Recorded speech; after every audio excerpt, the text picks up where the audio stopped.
अस्सलाम वालेकुम नाज़रीन।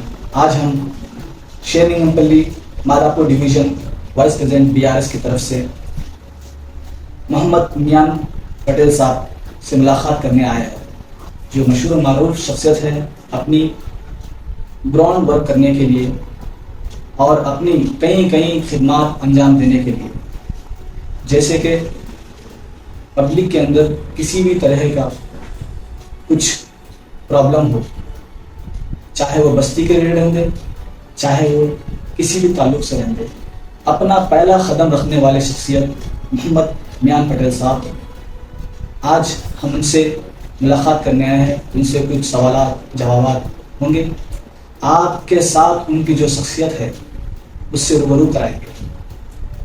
अस्सलाम वालेकुम। वालेकुम सलाम। माशाल्लाह से आपसे मुलाकात होना हुआ आज। आप इतनी बड़ी शख्सियत है शेरनिंगपल्ली मादापुर डिवीज़न में। आप जो है बीआरएस को आज तक जो है रिप्रेजेंट करते आ रहे हैं यहाँ पे। इसके ताल्लुक़ से जो है हमारे पब्लिक को व्यूवर्स को जो है आपसे कुछ सवालात थे जो हम आपसे पूछने आए हैं।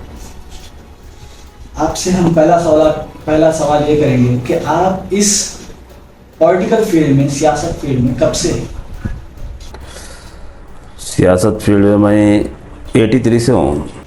जी माशाल्लाह। और आप इस सियासत फील्ड में जो है किस किस पार्टी में थे और कितना इन लोगों की? जब से हम पार्टी में काम कर ले से पब्लिक की खिदमत करते हुए है, तो मैं जब 83 में छोटी उम्र थी मेरी एकदम, उस टाइम से मैं तेलुगुदेशम पार्टी से झंडा पकड़ काम करा। तेलुगुदेशम एनटी रामाराव साहब नई पार्टी बनाए थे, जब हुकूमत भी बनाए थे अपने आंध्र प्रदेश में, उस टाइम से मैं पार्टी में काम कर ले सा। कर ले आने के बाद ये 7-8 साल हुआ मैं जो तेलुगुदेशम पार्टी, ये तेलंगाना आंध्र अलग होने के बाद मैं बीआरएस पार्टी में ज्वाइन हुआ। तो उसके बाद टीडीपी को रिप्रेजेंट करे आप?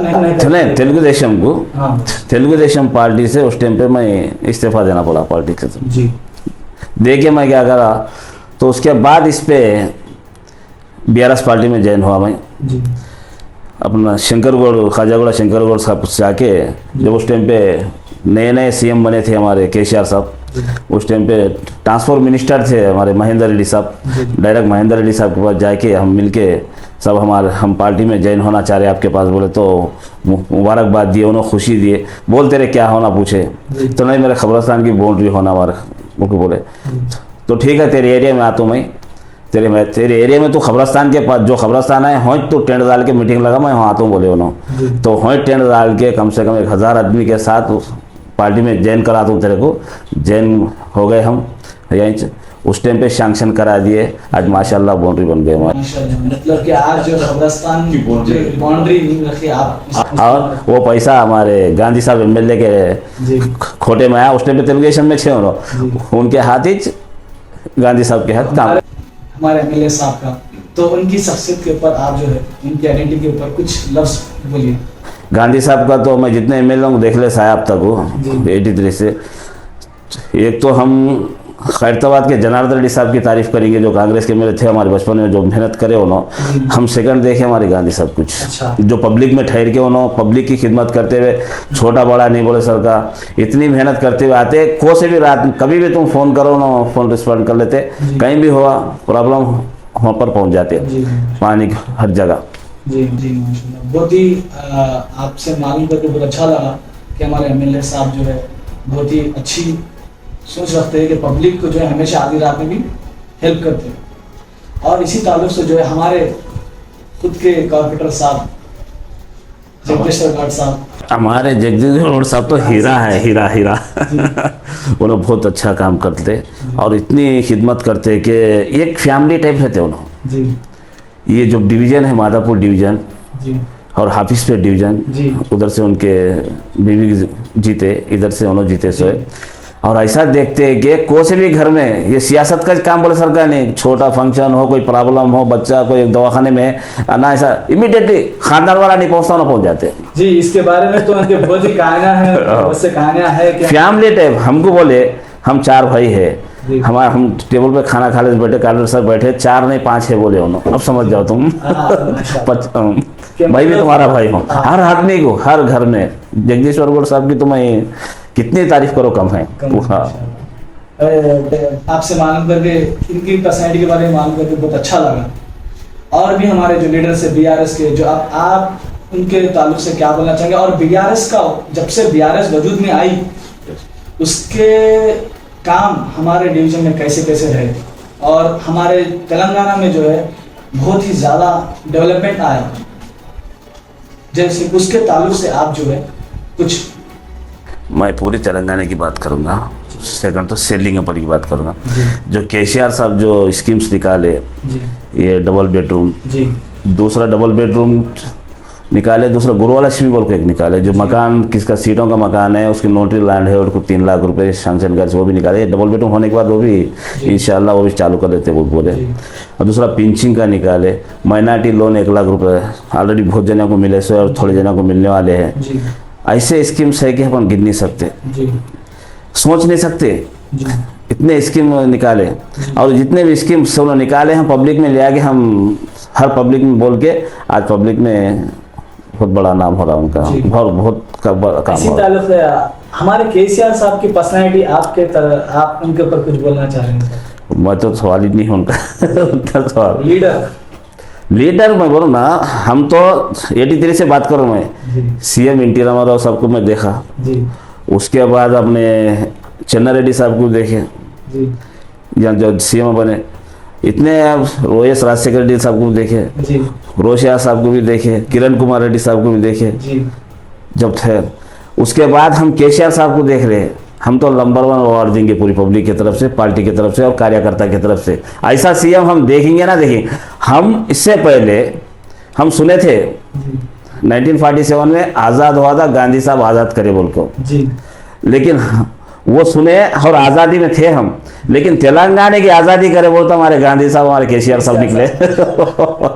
उन्होंने आज़ाद इतना जब होगा, जब हमारा तेलंगाना अलग होगा, बंगारू तेलंगाना बना बोले उन्होंने, आज बंगारू तेलंगाना बना के छोड़े। असेंबली में बोले उन्होंने, घर को अगर नल नहीं दूंगा तो वोट नहीं पूछूंगा बोले, और घर घर नल दिए उन्होंने। आज अब बिंदास हम गली में जाकर वोट पूछ सकते, ये केसीआर दिए तो हमारी ताकत है। शादी मुबारक कोई स्टेट में नहीं है, कल्याण लक्ष्मी कोई स्टेट में नहीं है, हर जगह है पिंचिंगा 1000 1500 कोई स्टेट में, या 2000 से लेकर 4000 तक पिंचिंग से, ऐसा कोई नहीं है। रईतु बंधु, दलित बंधु 10 लाख के कार, ऐसे चीज़ें स्कीम है कि हम सोच नहीं सकते गरीबों के सेवा में। मतलब कि आप पूरी तरह से बोलना चाह रहे हैं बीआरएस गवर्नमेंट जो है अब तक जो और आगे भी जो है तेलंगाना को डेवलपमेंट करने के लिए बहुत काम करी और करने वाली है। स्टेट है अपने पास 29 स्टेट में नंबर 1 स्टेट तेलंगाना है। सोने की चिड़िया बोलते हैं इसको, इससे ज़्यादा नहीं बोल सकता आप। ये बनाने में काबिलियत हमारे केसीआर साहब की है। तेलंगाना अलग होने में, उसको मेहनत करके अलग करने में केसीआर साहब की मेहनत है। और इसमें जितना भी अवाम है, यहाँ की पब्लिक है, उनका फुल सपोर्ट दी। पब्लिक को कैसा लेके चलना, जो वादे करे थे उन्होंने, अलग होने के बाद क्या क्या होते, पूरे वादे मुकम्मल करे उन्होंने और चलते जा रहे हैं। और भी जो है बीआरएस पार्टी में आप है, आपके साथियों के बारे में जो है कुछ आप जो है बोलना चाहेंगे? नहीं, मेरे साथियाँ बहुत है यहाँ। तो हमारे रहीम, मेरे से बड़े भैया रहीम भाई है, वार्ड नंबर है, और मुन्ना खान बस्ती प्रेजेंट है, और हमारे कासिम भाई है, इससे पहले उन्होंने बस्ती के टीआरएस पार्टी के प्रेसिडेंट थे, एल्फर सोसाइटी कमेटी के भी प्रेसिडेंट थे, अब नहीं है, उन्होंने पार्टी के कार्यकर्ता है। और बहुत सलीम भाई बोल के है, बाप भाई है, बहुत जने साथियाँ मेहनत कर से। और इन्हीं टाइम में भी हम फ़ोन करें तो पूरे साथियाँ इकट्ठा होकर हम कोई सा भी काम को अंजाम दे रहे, तो आज इतना अच्छा काम हो रहा अपने से। मैं एक की बात नहीं कर रहा, पूरे साथियों से। तो अभी आप जैसे बोले मेंबर्स है, इसकी कमेटी है इस वक्त तो पार्टी के तरफ से नौजवान बच्चे हैं, बस्ती के जो नौजवान बच्चे हैं, जो सियासत चल रही हुकूमत है, रूलिंग हुकूमत, इसको लेके जो बच्चे जो ग्रुपों बना के जो कर रहे, ये बहुत बड़ी बात है।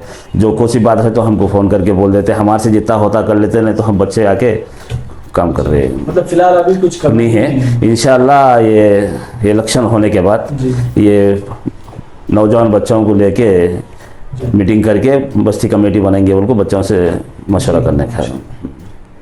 और इसी के साथ हम आखिरी में आपसे ये सवाल पूछना चाह रहे हैं कि आपके साथ जो नौजवान जुड़े हुए हैं, नौजवान जुड़े हुए हैं, उनके वास्ते आपका कुछ मैसेज है हमारे। पहले तो मैं नाम लूँगा हनीफ भाई का, जो इस वक्त तो शेरलिंगम हेल्पिंग ग्रुप है यार, इतना शानदार चल रहा है। गरीबों की मदद, जो गरीब बच्चों की शादियां हैं तो ग्रुप की तरफ से मदद जा रहा। अगर किसी को खून का परेशानी है तो इमीडिएटली उनको खून पहुंचाया जा रहा ग्रुप की तरफ से। और दूसरा, जो गरीब तख्ता है, कोई परेशान है, दवाखाने का प्रॉब्लम है, घर में कुछ राशन नहीं है, तो इमीडिएटली ग्रुप की तरफ से पहुंचाया जा रहा। और मैं तारीफ़ करूँगा ये ग्रुप की, और बहुत अच्छा लेके चल रहे हैं लोग।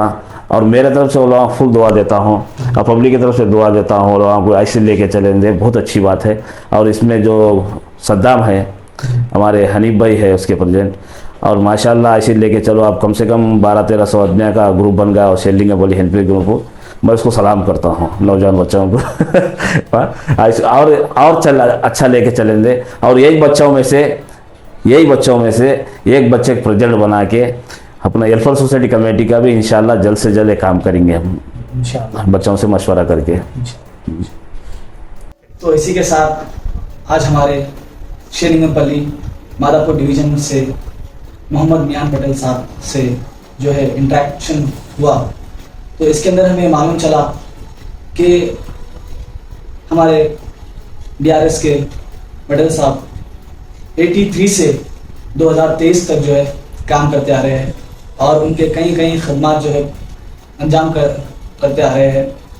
और इससे हमें यह भी मालूम हुआ कि लीडरशिप जो है एक बहुत ही बेहतरीन क्वालिटी हमारे पटेल साहब का है, जो 83 से 2023 तक जो है अमल होते आ रही है। तो इससे हमें ये मालूम होता है कि आप चाहे जितने प्रॉब्लम्स को, अगर दिल में है कि पब्लिक की सर्विस करें, पब्लिक को कुछ अच्छा करें, तो चाहे आपके सामने 10 लोग होंगे जो आपको उसमें से 5 लोग नापसंद भी करेंगे, मगर फिर भी काम करते रहेंगे, तो इसी का नाम लीडरशिप है। और एक पर्सनालिटी जो है हमारे मोहम्मद मियान पटेल साहब के अंदर हमें देखने को मिली है। और आपसे हम ये भी गुजारिश करते हैं कि आप जो है इनका ज़्यादा से ज़्यादा साथ दें और इनसे जो है अपना राब्ता करें। अगर कुछ भी प्रॉब्लम हो बस्ती में या फिर आपके किसी भी ताल्लुक़ से जो है प्रॉब्लम हो, तो हमारे शेरलिंगम मादापुर डिवीज़न के DRS vice president Mohammed Miyan Patel साहब से आप जो है इंटरेक्शन कर सकते हैं। और इसी के साथ जो है और भी आप लोगों के जो क्वेश्चंस होंगे जो हम से जो है छूट गए होंगे, तो आप लोग के भी कुछ क्वेश्चंस होंगे, तो आप लोग जो है कमेंट सेक्शन में आप लोग टाइप कीजिए। और इंशाल्लाह हम नेक्स्ट टाइम अगर किसी बड़े और बेहतरीन शख्सियत से आप लोग जो भी हम हमारे को मिलाना चाह रहे हैं, हम उनसे मिलना चाह रहे हैं, तो आप लोग जो है कमेंट कीजिए, हम उनसे इंशाल्लाह ज़रूर मिलेंगे और आपके सवालात उनके सामने रखेंगे। अस्सलाम वालेकुम व रहमतुल्लाहि व बरकातुहू।